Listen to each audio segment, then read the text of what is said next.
Olá, povo de Deus, a paz do Senhor Jesus Cristo a todos. Aqui quem vos fala é o vosso amigo, irmão em Cristo Jesus, o missionário Fábio Dominique. Eu estou passando aqui para trazer uma breve palavra de aprendizado e que eu creio que vai falar e tocar no coração de muita gente, principalmente no coração de pastores. Por quê? Eu tenho visto e presenciado ações e atitudes de muitos que se intitulam pastores, porém, nem entender sobre o ministério pastoral ele entende a qual ele exerce. Ele até sabe abrir um culto, ele até sabe fazer visitas, ele até sabe trazer uma palavra, porém, o verdadeiro sentido pastoral é muito diferenciado a qual da ideologia que ele defende. Foi o próprio Cristo quem nos ensinou isso. Eu quero abrir uma passagem bíblica antes de eu começar esse vídeo, que se encontra no Evangelho de Jesus Cristo, segundo João escreveu, no capítulo 10 e o versículo 11, e Jesus diz assim, eu sou o bom pastor, ponto final. Ele já inicia com essa afirmação, eu sou o bom pastor, ponto final. E o texto continua, e Jesus diz assim, o bom pastor dá vida pelas ovelhas, ponto final.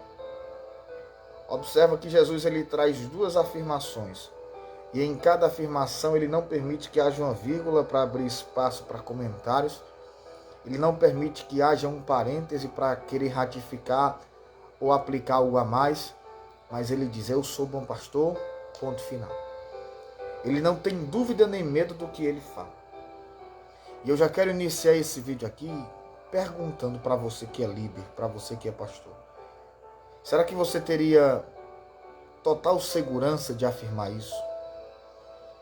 Será que você teria total convicção de que o seu rebanho também vê isso em você? Será que você pode chegar diante do seu rebanho e dizer, eu tenho sido um bom pastor com o meu rebanho? E será que após essa sua afirmação, o seu rebanho vai confirmar isso? Pois é, nós estamos diante de uma passagem bíblica, a qual o próprio Cristo tem a total convicção da sua afirmação. O ministério pastoral foi estabelecido pelo próprio Cristo. Foi ele quem levantou o primeiro pastor após ele.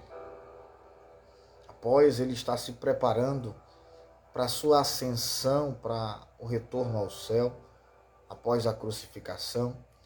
Em João capítulo de número 21, Jesus chama Pedro, que estava desviado, e o reconcilia, já lhe dando ministério pastoral. E ele pergunta, Pedro, tu me amas? Então cuida das minhas ovelhas. Nós vamos ver a maior evidência de um ministério pastoral não ali nesse texto a qual Jesus está falando com Pedro. Porque a maior evidência de um ministério pastoral não é quando ele é bem sucedido, quando ele está em uma grande igreja.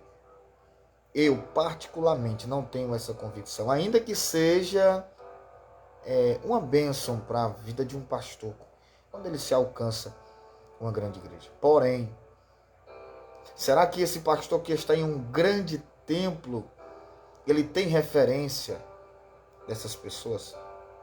Porque tem pastores que, por estar em um grande templo, nem sabe da vida da maioria das pessoas que estão ali. Alguns até formam equipes para que tenham contato com as pessoas. Outras igrejas são muito cheias e acaba dificultando. Mas mesmo assim, há uma possibilidade de a gente cuidar. Há estratégias a ser feitas para cuidar. Cristo foi aquele pastor que teve 3.000, 5.000 pessoas o acompanhando. E o interessante é que quando essas pessoas estavam acompanhando a Cristo, João capítulo 6 vai mostrar isso, é que todas elas, no momento da fome, foram alimentadas. O alimento não foi só para aqueles que, a bênção não era só para aqueles que estavam mais próximos. A bênção do pão de João capítulo 6 não era só para aqueles que eram mais conhecidos. Cristo determinou, decidiu e conseguiu alimentar todos aqueles que estavam com fome. E esse é o mais lindo do ministério de Cristo. A função pastoral, uma das características é essa. Não é só saciar a fome daqueles mais conhecidos. Não é só saciar a fome daqueles mais próximos, chegados. Não é só dar mais atenção para quem é mais bem financeiramente. E infelizmente, nos dias de hoje, nós estamos vendo isso. Nós temos nos deparado aonde tem pessoas que querem realmente um compromisso com Cristo, têm sinceridade com a obra, mas por não ser reconhecido, por não ter uma certa condição financeira, é deixado de lado. E eu tenho certeza, com muita convicção na Bíblia, que Deus tapa os olhos. Você vai ver que a primeira evidência pastoral e característica que Cristo mostra é saciando a fome. Aí alguém diz, mas é muita gente que tem na minha igreja, não dá para dar atenção a todo mundo. Dá sim, porque Cristo conseguiu. Estabeleça visitas diárias. Faça uma lista de quem você deve visitar. Porque muitos querem chegar ao pastoral, mas não querem ter o cargo pastoral. Eles querem ter o título, eles querem ter a fama, eles querem ter a honra pastoral, porém o fardo pastoral, quando ele é imposto, é questionado por ele. Aparecem dificuldades, aparecem compromissos que faz com que lhe tire da verdadeira função pastoral que deve ser exercida. E o compromisso maior de Cristo sempre foi com as pessoas. O compromisso maior de Cristo sempre foi com as pessoas. A segunda evidência, a segunda característica que eu observo em um ministério pastoral é que o seu compromisso sempre tem que ser com as pessoas. Ainda que você tenha uma igreja para cuidar, ainda que você tenha um corpo de obreiros para administrar, porém, o compromisso maior da igreja, do pastor, é com as pessoas. Foi por vidas que Cristo morreu. Foi por almas que Cristo veio à terra. É por isso que o apóstolo Paulo faz questão de dizer que ele não habita mais em templos feitos por mãos de homens. Eu não sou contra, porque eu gosto muito da organização e de um templo bem ornamentado, bem trabalhado, bem terminado. Mas isso não pode ser a definição de uma igreja bonita, de uma igreja próspera. A definição de uma igreja próspera é aquela que tem vidas prósperas dentro dela. A definição de uma igreja próspera é de uma igreja que tem pessoas que ainda estejam cheias de problemas, cheias de dívidas, ainda que tenha pessoas que estão fracos, começando a caminhar, mas essas pessoas abrem a boca e dizem, eu não desisto da igreja. Eu não abro mão de Cristo. Porque tem um pastor que Jesus colocou sobre a minha vida, que é responsável pela igreja a qual eu congrego, que tem me ajudado a caminhar, que tem me auxiliado a caminhar. Hoje à tarde, eu recebi uma mensagem de um amigo meu lá da cidade de Iguatu. Ele disse que está lançando uma enquete, e essa enquete ele falou para mim que era essa mudança de igreja, esse rodízio de gente, uma hora está num canto, outra hora está no outro, outra hora não se deu bem aqui, não gostou dali. E eu afirmei para ele, eu disse, meu pastor, eu compreendo e sou a favor de você, porém, eu culpo mais ainda essa geração de pastores que está chegando. Pastores que não têm capacitação para dar um discipulado. Eu presencio uma geração de pastores que não tem capacitação para dar um culto de doutrina, porque doutrina hoje, sabe o que é doutrina hoje? É bater. Doutrina hoje é dar chicotada, quando na verdade nem entende do conceito da palavra doutrina, que vem do grego didache, que traduzido ao português significa ensino. A doutrina, ela ensina a palavra. E Cristo disse em João 14,6, em João 8,32, perdão. Foi Cristo quem disse: e conhecereis a verdade, e a verdade vos libertará. Não é a lapada que vai libertar o povo do pecado. Não é a chicotada, o desabafo que você faz em um culto de doutrina que vai libertar esse crente que te dá trabalho dentro da tua igreja do pecado ou da desobediência. A Bíblia diz que é quando a verdade se torna conhecida é que o povo é liberto. Qual é a verdadeira libertação, meus irmãos, que a Bíblia nos ensina? Não é aquela que um demônio, né, se manifesta na vida de alguém, tu vai lá, sai, em nome de Jesus, e faz aquela bagunça toda. Aí o demônio sai, a pessoa, oi, fulana, oi, tá bem, tô. Diga, eu tomo posse, em nome de Jesus, pronto, toma posse. No outro dia a pessoa tá do mesmo jeito. Isso não é a verdadeira libertação, irmãos. A verdadeira libertação é aquela que a pessoa, ainda que pratique o erro, mas ela já tenha conhecimento que aquela prática que ela ainda insiste em fazer é errada. Essa é a verdadeira libertação. Porque o que é arrependimento? O que é arrependei-vos? Quando o apóstolo Pedro falou lá em Atos 2, arrependei-vos. O que é o arrependimento que João Batista pregava? Vem do grego metanoia, que traduzido é mudança de mente. É quando a pessoa tem a convicção que ainda que ela pratique o que é errado, ela sabe que é errado. Arrependimento é mudar a mente, é mudar os sentidos. Então, meus irmãos, o próprio Cristo falou que a palavra tem poder para libertar. Doutrina não é bater.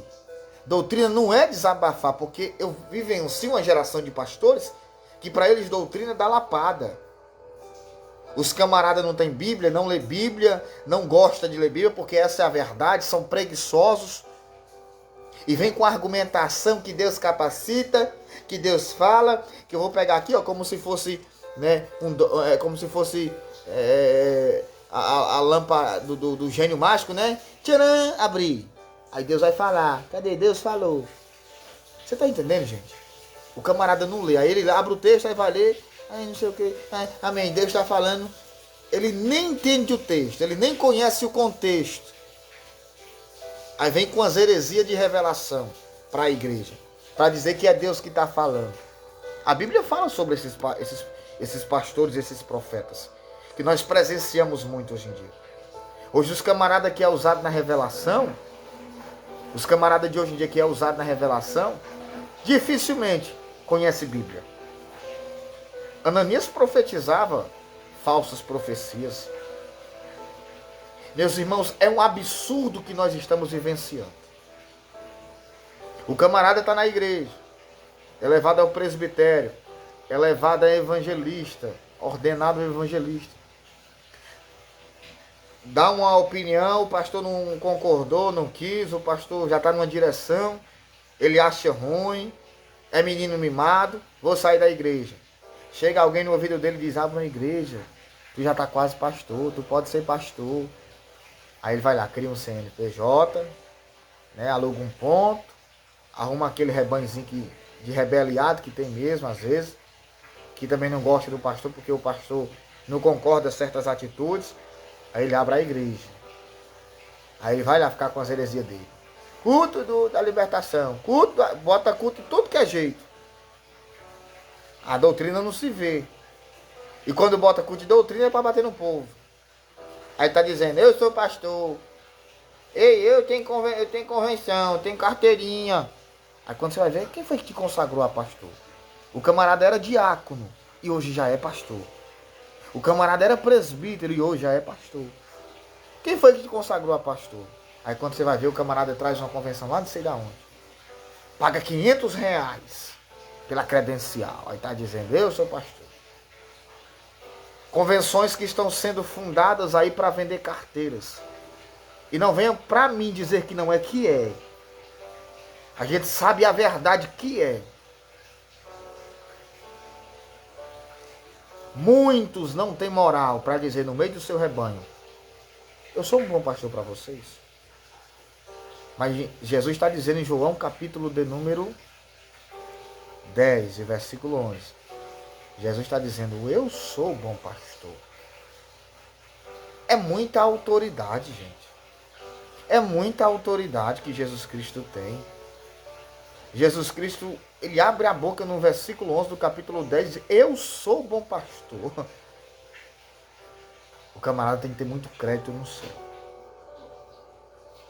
Agora você vai ver os fariseus, que eram contra Cristo no capítulo 9.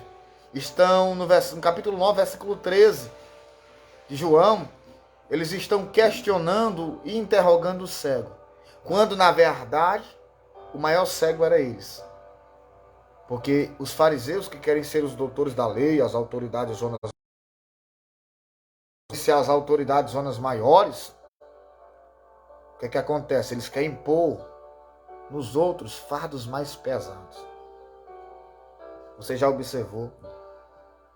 Hoje eu presencio uma geração de líderes que querem impor sobre as ovelhas ordens, regimentos que nem eles mesmos cumprem, que nem eles mesmos suportam e querem colocar sobre as ovelhas. Eles não visitam, eles não dão assistência. Quando você chega na casa deles, eles não abrem nem a porta, não te oferecem nem um copo com água ou um café. E estão dizendo: eu sou pastor. Agora, tamanha autoridade é de Jesus Cristo. Em João 10, 11, Jesus disse: eu tenho moral para dizer que sou bom pastor. Aí o maior rei de Israel, olha quem vai testemunhar desse pastor. O maior rei de Israel, até hoje, Davi. No Salmo de número 23, o salmista Davi vai dizer: o Senhor é o meu pastor, e dele eu não tenho falta. Em outras linguagens mais próximas dos originais, o salmista Davi está dizendo assim: o Senhor é meu pastor, e ele não me falta. O maior rei de Israel afirma que Jesus é o bom pastor, é o melhor pastor. E eu quero te fazer essa pergunta nesse vídeo. Você tem tido essa autoridade sobre o teu rebanho? Será que você não tem se preocupado só com as contas, em crescer o templo, em ficar mais bonito, ornamentado, quando na realidade tem alguém alaganaracéfias, uribidi canta, labraçúfias. Tem alguém que está querendo uma ajuda. Tem alguém que está precisando de uma força, de uma mão. Eu estou dizendo isso, gente, porque eu pastoreio igreja. Eu tenho visto muita gente sendo apedrejada, que precisa de uma mão porque errou 1, 2, 3 vezes e você está desistindo dela. E Jesus está usando a minha vida para pastores aqui nessa noite para dizer: não desista dessa vida. Porque é comum e natural se ver mensagens só para o rebanho. E hoje ninguém tem coragem de pregar para pastor, porque tem medo da agenda fechar, porque tem medo de não ser mais convidado, porque tem medo de ser tratado com indiferença. Mas o céu não trabalha assim. Eu me recordo, quando eu não tinha forças para estar de pé. Eu me recordo, quando eu não conseguia andar firme. E um dia ninguém lutou por mim. Eu estou de pé hoje porque o Senhor me sustentou. Hoje é fácil você ver a minha vida, a minha história. Como eu estou, pelo que eu posto. Mas o meu passado, se você conhecesse, as suas expectativas seriam um pouco acerca da minha vida. Tem alguém aí que está precisando que você acredite nela. Aragão, ré, minha face. Tem alguém aí que está precisando que você aposte nela. Ei, pastor, não desista dessa ovelha. Não desista desse irmão, não desista dessa irmã.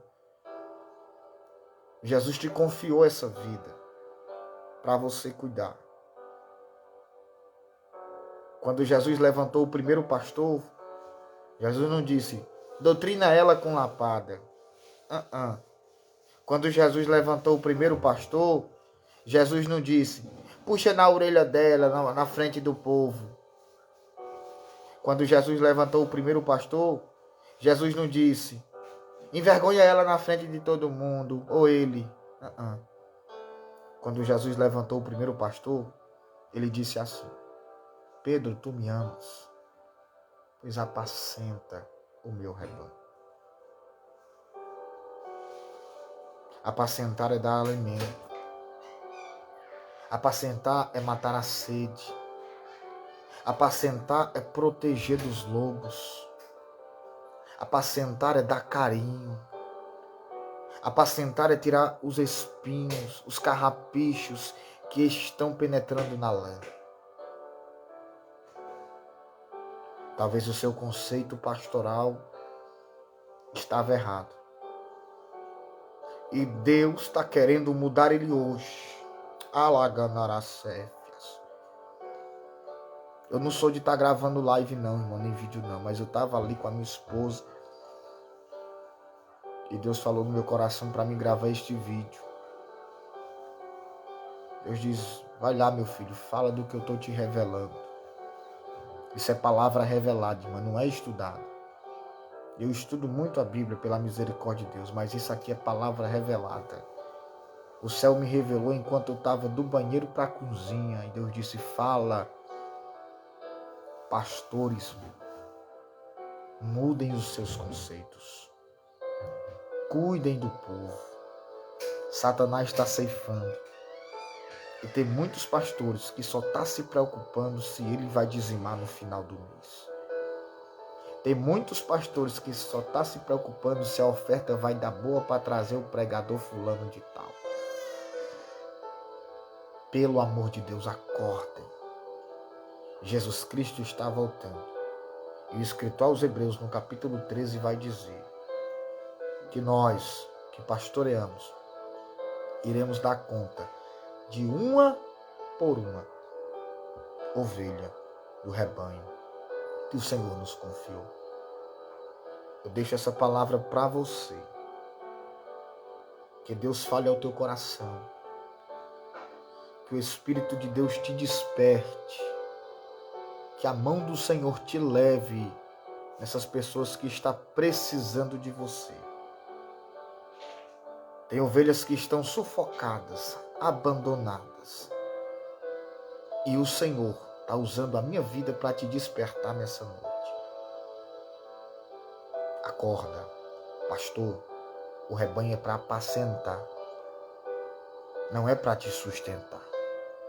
Você vai viver do templo. Mas um templo só tem sustento quando tem um rebanho apacentado. Amém? Que Deus abençoe a vida de cada um que está assistindo, que assistiu. E eu peço encarecidamente, por favor, compartilhe este vídeo. Pastores precisam ouvir essa mensagem. Isso é uma mensagem revelada. É o próprio Deus que está querendo falar com pastores. Quando eu concluir aqui, compartilhe na sua rede social. Pastores precisam ser alcançados. Em nome de Jesus. Forte abraço. Que Deus te abençoe. Que Deus te guarde. Eu vou estar orando pela vida de cada um que esteve comigo aqui assistindo essa live. Forte abraço do seu irmão em Cristo Jesus, o missionário Fábio Dominique. Deus abençoe.